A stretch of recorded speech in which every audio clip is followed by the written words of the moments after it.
Hola, soy Gabriela Sharford. ¿Te has preguntado por qué hay ocasiones en que una tarea a la que te das fracasas? Y que puedes estar muchas veces intentando y haciéndolo y fracasas y vuelves a fracasar y por más que le pones todo ese empeño, vuelves a fracasar y a fracasar. Puede ser en un negocio, puede ser en un hobby, puede ser en cualquier actividad que tengas en tu vida y te sientes con esa frustración como la que muestro en mi avatar, que sigues fracasando. Yo me sentí así muchas veces. Por lo que te quiero explicar, ¿cuál es la diferencia de poner metas y qué tipo de metas son las que debemos poner para evitar que esto suceda y no fracasar, y mucho menos en el primer intento? Esto se debe a que muchas veces ponemos metas de desarrollo en lugar de poner metas de aprendizaje. Esto quiere decir que primero tengo que aprender esa habilidad que quiero desarrollar y después la tengo que poner en práctica. Ese poner en práctica es lo que me va a hacer experta en desarrollar tal o cual actividad.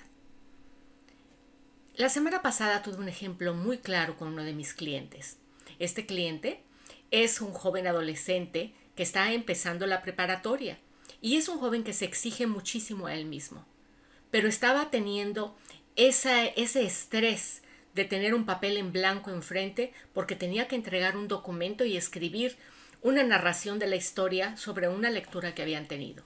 Ya había leído el libro, lo comprendía perfectamente, me lo podía platicar, me podía decir lo que estaba, y sin embargo tenía una gran frustración porque tenía ya 15 días de retraso y no podía entregar el papel.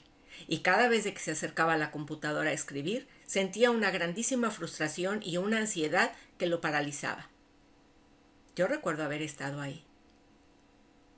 Esa parálisis porque dices, no puedo, no puedo. Una vez que entendí el problema que tenía, le expliqué que su problema era que estaba queriéndose dar una meta de desarrollar algo que no sabía cómo empezarlo, a pesar de que sabía la historia, entendía muy bien a los personajes y de hecho él podía sentir una gran semejanza con uno de los personajes. El problema era que no sabía realmente cómo hacerlo, cómo organizar ese documento.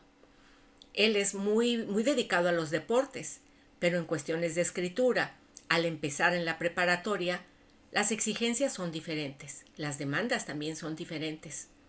Entonces, le dije, ¿qué te parece si te explico cómo debes diseñar tu papel y con qué tipo de oración vas a empezar cada uno de los párrafos? ¿De veras? Pero me decía, pero es que eso va a llevar muchísimo tiempo. Ya tengo semanas y no puedo hacerlo. Le dije, claro que vas a poder. Le puse un poquito de presión para ponerlo en esa situación de vamos a ponernos en acción y vamos a dejar el miedo por un lado. Y le expliqué cómo diseñar su papel, cómo diseñar cada una de las líneas. Y cuando me empezaba a platicar le decía yo, perfecto, ya tienes la introducción. Ahora vamos a ver cuál es la temática que le quieres dar a esa historia. Él me lo empezó a platicar muy tranquilo y entonces salió la primera oración. Dije, perfecto. Es como me lo estás platicando. Entonces cada sesión va a tener una historia y de ahí, cuando ya hagamos cada párrafo, la conclusión va a ser hacer un resumen de lo demás. Fue increíble cómo tuvo ese momento de, vaya, al fin lo entendí. Se le quitó la frustración y me dijo, en 2 horas lo tengo listo. No sé si fueron 2 horas o fueron 4, pero lo que sí sé es que ese mismo día me mandó el documento y después se lo mandó a su profesor. Estaba muy orgulloso de su éxito. Y la clave simplemente fue, no te pongas metas de desarrollo cuando tienen que ser metas de aprendizaje. Primero aprende y entiende qué es esa habilidad que te tiene atorado.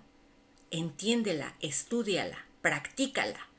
Y en el momento que le estás practicando, entonces es la meta del desarrollo.